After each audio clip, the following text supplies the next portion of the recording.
Hi, Jesse. Good morning. Happy game week. Good morning, Ty. How you doing? I'm doing well, man. Going into week one, all new linebacker group in terms of starters. Do you guys feel like you're getting a little disrespected because you don't have that banner name of Micah? And what do you think is going to be overarching kind of theme for this group of linebackers in 2020? Moving into game week, we're excited. Tuesday, so it's Hard Hat Tuesday. We would like to say in our practice. So we're going in with a hungry mindset. We're excited to get out there, and the one thing that our unit is really looking to do this year is go out week to week and earn our respect. So losing Micah, people he was the limelight. Last year, great defensive talent, but similar to what I said the last time I spoke to the media. We're more focused on, establishing what we're going to do this year, who we are as a defense, who we are as a linebacker corps. So we're excited to go out there and earn our respect. All right, Rich Garcella. Jesse, can you express your feelings about Journey Brown and what he's going through? And secondly, what kind of leadership has he been providing to the team, even though he hasn't been able to play? Journey is someone who I've grown to become really tight to well before even getting here to Penn State. Being that I went to school in Erie, Pennsylvania, he went to school in Meadville. We really had a strong relationship, a strong bond.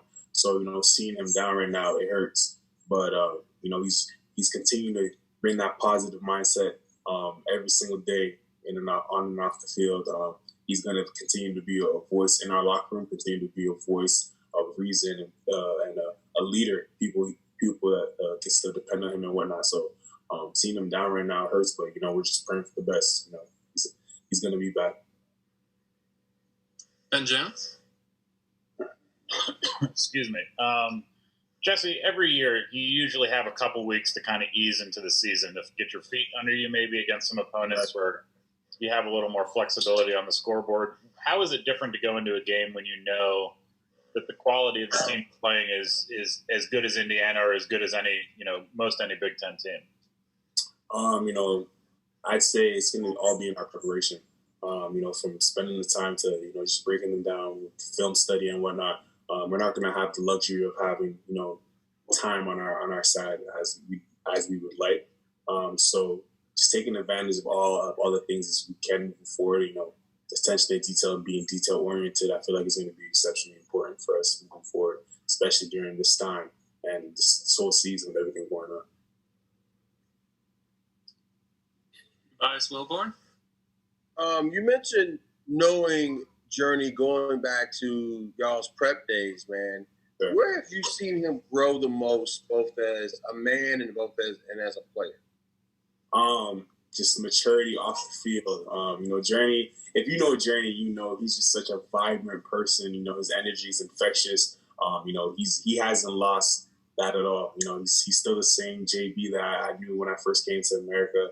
But as far as, his growth on the field, it's been extremely incredible in my opinion, because, I've seen him go from, the Meadville running back who had the speed to take off the top every single time he touched the ball to really transition into becoming a top 5 back, in the nation, who every time touches the ball, he will run over, he will take it 70 yards and make it look easy. So, that transition is shown how, his detail, his preparation, his work ethic, and just how hungry he is to be the best version of himself. So I'm excited for JB. Audrey Snyder. Good morning. Thanks for your time. Good morning. When you see Michael Penix on film, Indiana's quarterback, what do you notice about him, and what kind of impresses you about Penix? Just breaking down his profile. I've been able to see he's comfortable being back there as a signal caller. Just trying to study his progressions and whatnot, who are his favorite targets, from seeing Hendershot to Watt Philly. So, I'm excited. I'm excited to get down the field and really go to battle with it. Eric Hagman. Morning, Jesse. Can you talk about what it means to have been named the captain and the opportunity that is in front of you this season? Having the opportunity to be voted as a captain by my peers is, it's an honor, especially here at such a prestigious institution. So, one thing moving forward, especially our defensive captains that we spoke about and that we're prideful on is, the defense is going to go how we go. So every day we go to work when we're in practice, we got to bring that juice. We got to bring that level of energy that's infectious to every single one of the players on the defense, every single one of the coaches on the defense. And that's going to transition to the offense, So being able to be at the forefront for my brothers and know that, they're dependent on us to really be those guys that are going to get them going, on game day. It's a complete honor and it's a blessing. And one I intend to do to my full potential. Mark Brennan. Jesse, what can you tell us about where Brandon Smith is at this point and maybe where he's kind of elevated things from last season? The one thing I would say he's definitely elevated is just preparation. Understanding the game, being a student of the game.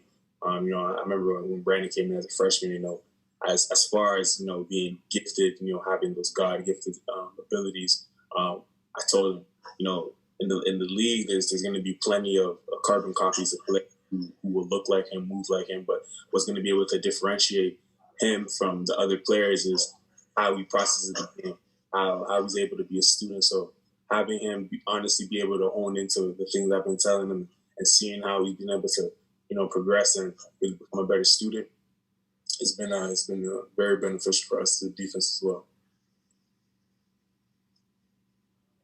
Greg Pickel. Hi, Jesse. How are you doing today? How are you doing, Greg? I'm doing well. Thanks so much for your time. Hey, I'm just curious. Obviously, I'm sure you've had lots of practice battles with those other running backs. Which of those guys, Noah, Devin, Keziah, and Kavan, have stood out to you so far during practice/camp, and why? I'd say Devin Ford. That's somebody who I go to battle with every day, whether it's in the running backs blitz pickup, one-on-ones, and we just get each other better. Devin presents a lot of versatility. He's able to be flexed out in the slot and get those routes that you'd expect from a slot receiver. He's able to really differentiate himself from the backs, and I'm really excited for what he's going to do this upcoming season and see how he's going to move on and really establish himself. Donahue. You talked about you being a captain, but how about two active Penn State captains at the same time from Ottawa, Ontario? What does that sentence mean to you? Is it something you ever saw coming, and what does it mean for the Nittany Lions football brand in Canada? If you would have told me a couple years ago that there'd be two kids from Ottawa, Ontario as captains for Penn State Nittany Lions, I honestly I don't think I would have believed you, but it's a blessing. Honestly, it speaks to the character that me and Jonathan that we have, and the ability and the type of talent that Canada has. I'm always trying to make sure I touch on that and try to give a little shout out to my homeland, especially my city, Ottawa. And, it's going to be exciting moving forward for the next couple of years because, Canada is a hotbed for athletes that are currently, making that transition to the other side of the border to, live out their dreams of playing at the highest level of collegiate ball. So it's exciting, the culture's changing. I'm looking forward for what Canada has to offer. Joe Giuliano. Good morning, Jesse. Thanks for your time. I know there's been a lot of uncertainty in the summer and fall about playing, not playing. I just want to know, how confident are you that you guys can get through a full season, given that you're going to be playing in the pandemic and now you're going to be playing on the road against other teams? I'm extremely confident, especially seeing how, our staff, our medical staff, and how they've gone about this whole situation. They've gone above and beyond to ensure that our safety remains a priority. Moving forward, with the season, since we're going to be coming in contact with, other organizations who have been doing their own thing regarding testing, who knows? I can't speak on the future, but what I do know is, Penn State has done everything they need to do to ensure our safety, and they're going to continue to do so. So I'm excited moving forward to finally get into competition and finally get back to Big Ten football. Peter Turkstra. Hey, Jesse. You've been around some good players and some good teams here at Penn State. How do you think this year's squad stacks up? I'm excited, honestly. I've been around some talent. I've been around some great leaders. I've been around some hungry individuals and some hungry teams, and I honestly feel like we're right up there with them. Speaking defensively, we're gonna do what we do best. I'm so excited for the offense to see what Coach Chirac is going to be able to do. He's going to be able to implement. I'm so excited for the guys on the offensive side of the ball. For a lot of the young guys, a lot of the guys who are finally stepping into starter roles. So it's like, I'm really excited to see what we're going to do this year, and really excited for Nittany Nation to embrace these new names that are going to become household ones. Paul Gable. Hey, Jesse, thanks for the time. Hey, yesterday, during his press conference, IU football coach Tom Allen talked a lot about your guys' defense. I'll ask you, one of the biggest changes from last year to this year is at the quarterback position with Penix.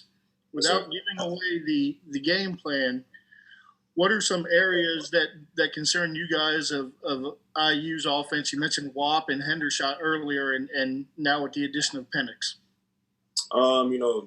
Watching the clips that Penix was involved in, they're a very dynamic offense. Just making sure that, we play our best football. We execute, we have fun out there, and we make sure to contain the individuals who we feel are going to be pivotal for us to contain. I feel like that's going to be very important for us.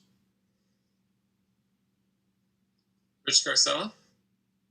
Jesse, with all the uncertainty over the last 7 months, not, wondering if there was going to be a season. Now that it's here, can you describe your feelings just a few days away from opening the season? I can't actually. I would say hungry. I would say hungry in the sense where, when you've wanted something, for so long, as bad as you could possibly want something, you're excited, you're eager. At times I wake up early in the morning around 6 a.m. and just have an urge to just watch film. It's a constant reminder. So it's little things like that, and those type of characteristics are infectious. It's been infectious as for our defense for the past couple of months. Honestly, guys just whenever we're together, watching film, talking ball, stuff like that. So I'm more excited to get out there, just play collectively together, because it's been quite some time that we've been away from the game. So now that we're finally 4 days out, I can't wait. Partha Padiah. Hey, Jesse, appreciate the time this morning. How you doing? Doing well. With Penn State's new number 0 tradition and everything that's supposed to stand for, what do you think in your mind makes Jonathan Sutherland the right fit to wear that number? He's not the right fit. He's the perfect fit.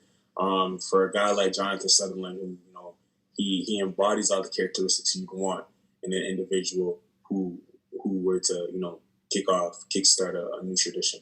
He's a great student, a great person in the community. He's hungry, he's diligent in his preparation, and he's a great special teams player.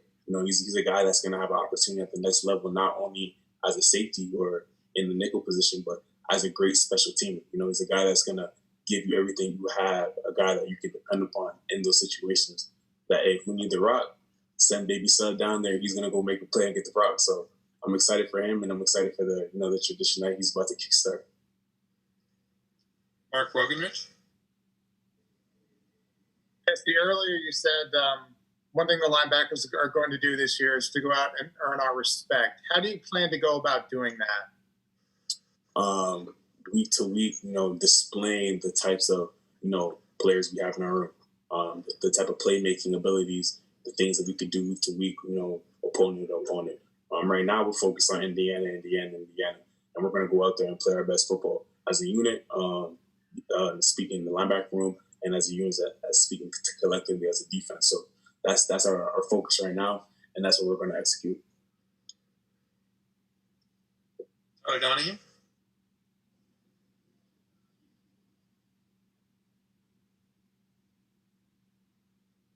So I don't think we can hear you, Tyler.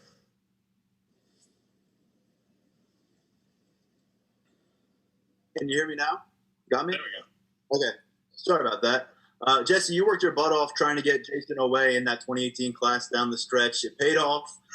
Last couple of years progressing, but we keep hearing this is the breakout year. Jason says he thinks it will be. What are you seeing on the practice field? Give us a sneak peek, peel back that curtain a little bit on what Jason is doing in front of you guys right now. Well before even, us returning to the practice field from my time where me and Jason spent on LA just training together, the conversations we've had, who's actually my roommate as well, someone, that's always with me. You see Jason, you see me. So that's my brother. I'm excited for him because, seeing how hungry he is in his preparation. A lot of guys may talk about, they're going to do this and that, X, Y, and Z, but are they really putting themselves in the best position to do so, to execute at a high level? Jason's been in that position, seeing how diligent and how aggressively he's been preparing himself. The little things, trying to differentiate himself, the things that he was doing last year that he didn't really feel were beneficial to success that he's not doing anymore. He's putting himself in the best position, watching film, being diligent, asking questions, And now if we're talking on the practice field, seeing the level he's practicing at, how aggressive and how, aggressive he is to attention to detail. He's going to go out there and do what he needs to do. This is going to be his breakout year, and he's going to have fun doing it. Jason always going to be a household name. And when he gets out there on the field, I'm excited because I've already seen the sneak peeks, but now I'm more so excited to see what you guys are going to think when he's finally out there on Saturdays. All right, I think we got time for one more here with Jesse, so we'll go to Greg Pickel. Jesse, I think it was on the radio show, but Coach had mentioned either late last week or early this week that you guys were doing your own tests now, administering your own tests because of the way that some other schools operate. So I'm just curious what's that's been like, and is that easily the most different thing about this whole preseason, off-season, or is there anything else that stands out to you compared to what a game week would have been in normal times? I would say it's a little different compared to what things would have been in normal times as far as our game preparation. But nonetheless, it's what we have to do moving forward for us to be able to go about our business, week to week, if we want to indulge in our competition. So as far as the self-testing, it's been pretty straightforward and simple. Nothing really different from how they test us. They basically just tell us exactly what we need to do. So that's really about it.